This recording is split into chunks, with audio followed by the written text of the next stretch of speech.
दाता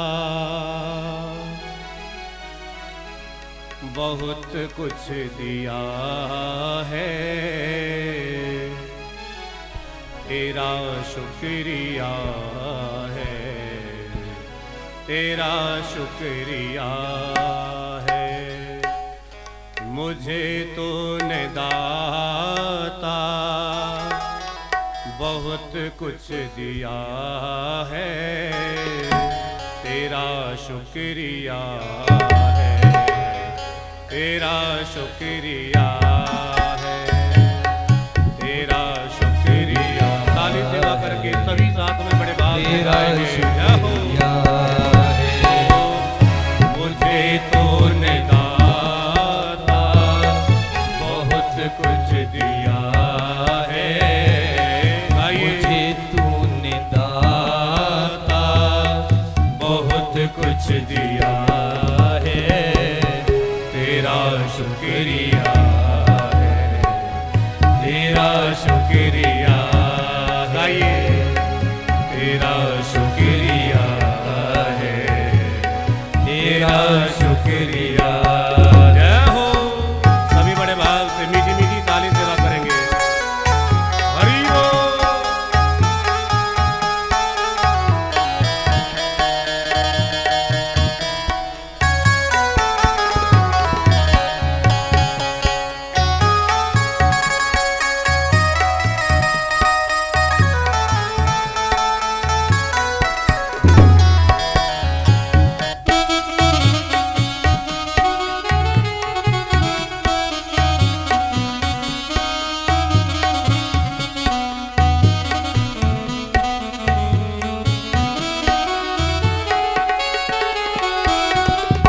मेरा ही नहीं तो सभी का है दाता, मेरा ही नहीं तो सभी का है दाता, मेरा ही नहीं तो सभी का है दाता।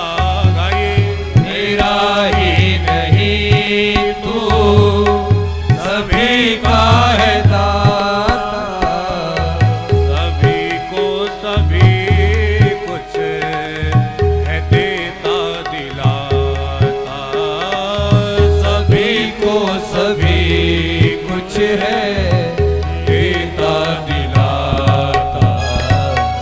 जो खाली था दामन तूने भर दिया है, जो खाली था दामन तूने भर दिया है, तेरा शुक्रिया है, तेरा शुक्रिया है, तेरा शुक्रिया है, तेरा शुक्रिया है। जय हो। जरा एक बार सभी अपने दोनों हाथ उठा करके बोलिए राधा वल्लभ लाल की जय हो।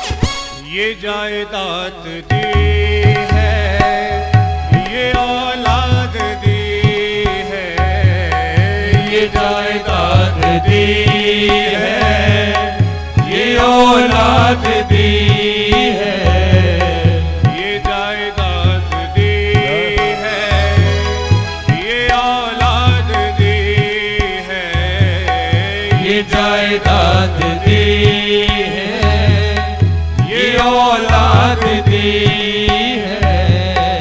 मुसीबत में हर दम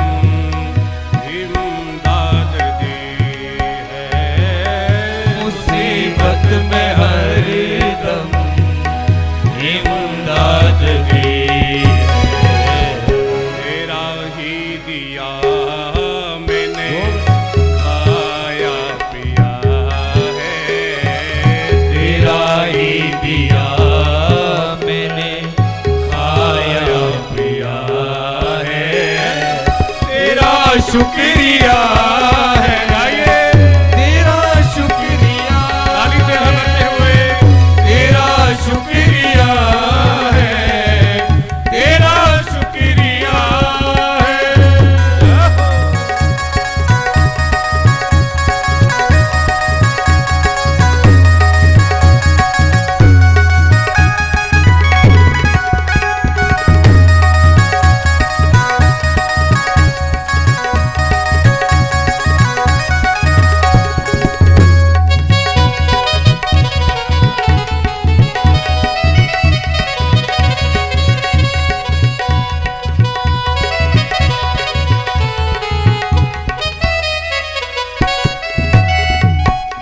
न मिलती अगर दी हुई दात तेरी, न मिलती अगर हुई दात तेरी, न मिलती अगर दी हुई दात तेरी, न मिलती अगर दी हुई दात तेरी, तो क्या थी जमाने में औकात मेरी, तो क्या थी जमाने में औकात मेरी। इसलिए ये बंदा तो तेरे सहारे जिया है, ये बंदा तो तेरे सहारे जिया है, तेरा शुक्रिया है, तेरा शुक्रिया है, तेरा शुक्रिया है, तेरा शुक्रिया है। मुझे तूने दाता बहुत के दिया है, मुझे तूने दाता बहुत के दिया है, तेरा शुक्रिया है, तेरा शुक्रिया है, तेरा शुक्रिया है, तेरा शुक्रिया है।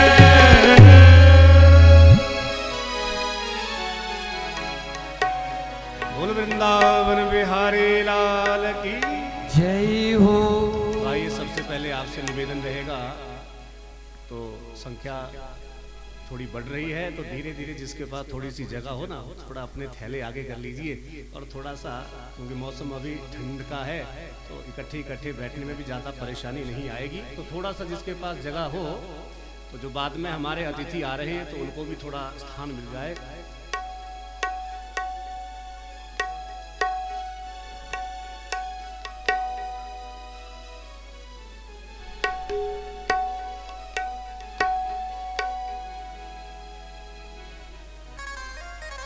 कहते हैं कि संत समागम हरि कथा तुलसी दुर्लभ दोहे, सुत दारा और लक्ष्मी ये तो पापी के भी होए। तो चलिए, जैसे हमारे भाई साहब कल रात को कह रहे थे, बड़ा अच्छा मीठा गाते हैं, बहुत बढ़िया। भाई ये अवसर तो बड़ी मुश्किल से मिलता है, आज के समय में कथा भागवत करवाना बड़ा मुश्किल है। तो इसलिए यदि ये अवसर आ गया है, तो क्यों ना इसका आनंद लें, इसका लाभ लें। तो चलिए, मिला है मौका तो लगा लीजिए चौका, क्योंकि ऐसे कथा सत्संग बार बार अब होते नहीं हैं। तो सब अपने मन को एकाग्र करके थोड़ा सा शांत चित्त बैठ करके आइए, हम सभी कथा में प्रवेश करें। मनस्तो शतरूपायां तिस्रकन्यांश्च जज्जिरे, आकुतिर्देवहूतिश्च प्रसूतिरिति विश्रुतः।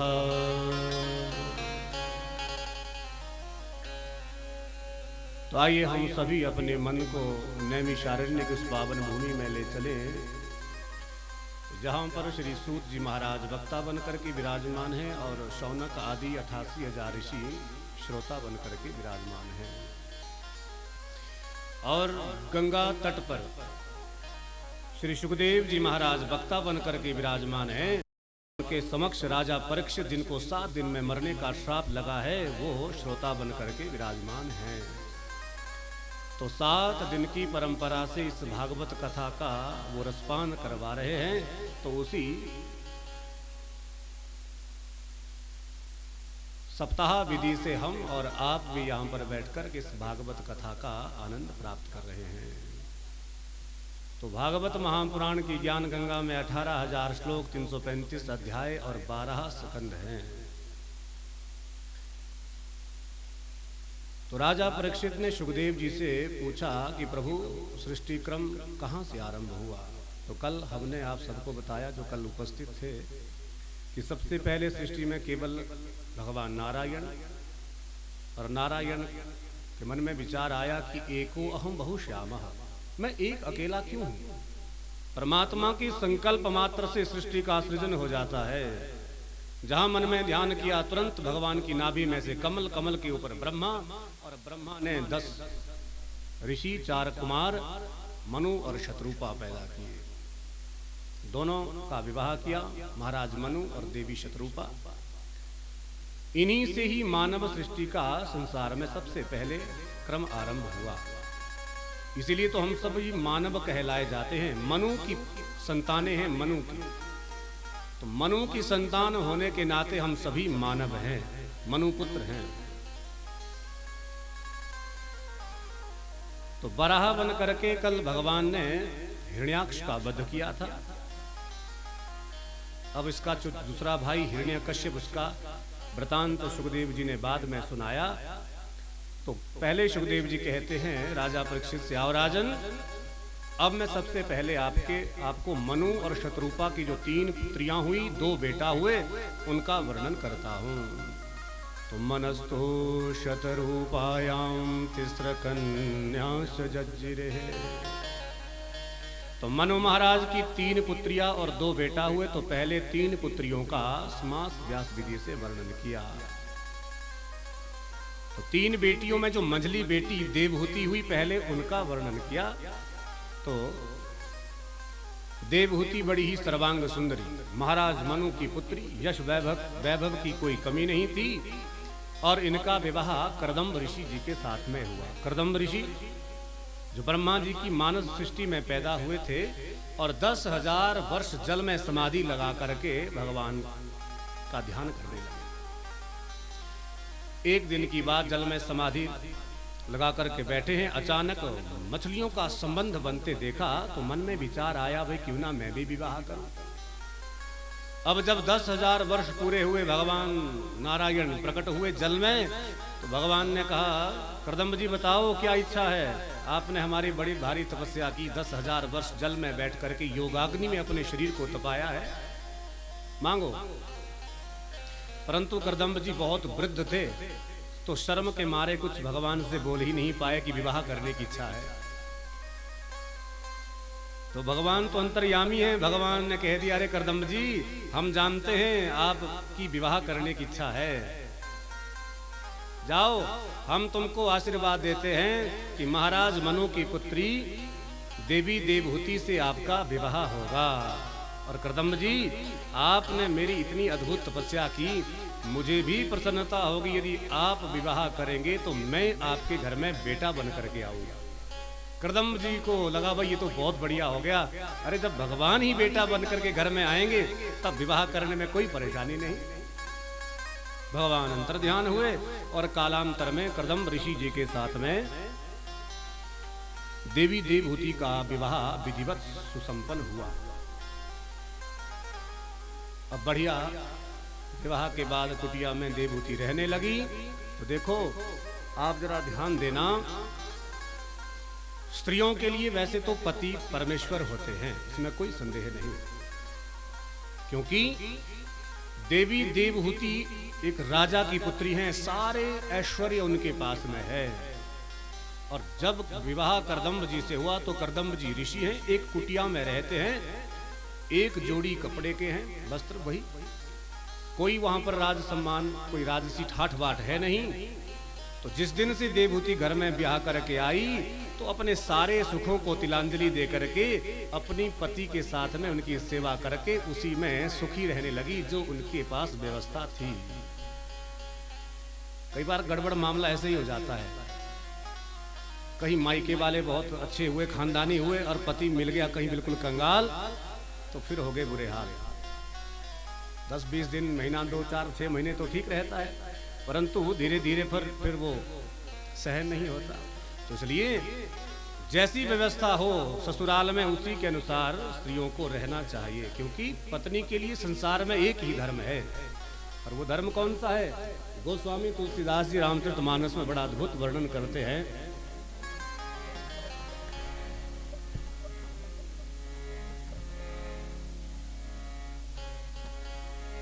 एक ही धर्म एक व्रत नेमा, एक ही धर्म एक व्रत नेमा, एक ही धर्म एक व्रत नेमा, एक ही धर्म एक व्रत नेमा, काय वचन मन पति पद प्रेमा, काय वचन मन पति पद प्रेमा, एक ही धर्म एक ही नेमा, एक ही धर्म एक व्रत नेमा। तो एक ही धर्म है, एक ही व्रत है, अपने पति के साथ में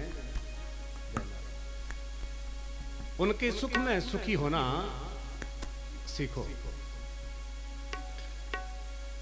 तो देवहूति भी अपने पतिदेव के साथ में रहने लगी। एक दिन की बात, कर्दम ऋषि जैसे प्रातः काल उठे, स्नान ध्यान किया, आसन लगा करके भगवान का संध्या वंदन करने बैठे, तो ऐसा ध्यान लगा कि एक नहीं सैकड़ों वर्ष बीत गए। और देवी देवहूति समाधि अवस्था में भी उनकी खूब सेवा कर रही हैं, उनको नहलाती हैं, धुलाती हैं, भोजन करवाती हैं। वो तो समाधि में है, कर्दम जी को कोई पता नहीं।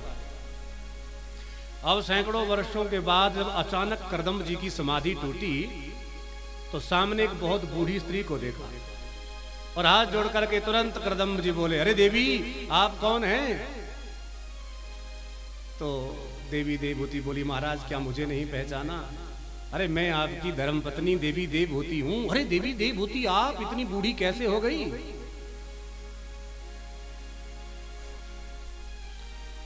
तो देवी देवहूति बोली, महाराज 1-1.5 महीना ब्याह करके हुआ था, आप समाधि में ऐसे बैठे कि सैकड़ों वर्ष बीत गए, इसलिए मैं तो बूढ़ी हो गई।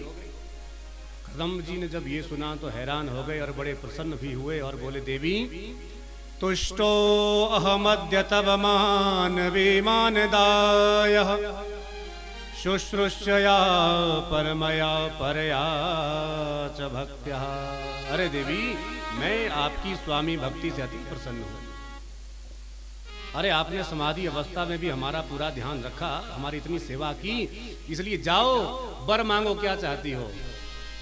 तो देवी देवहूति ने हाथ जोड़ करके कहा, महाराज प्रत्येक स्त्री की विवाह के बाद केवल एक इच्छा होती है और वो होती है संतान सुख। घर में कोई संतान हो जाए तो बस, बाकी कोई और इच्छा नहीं है।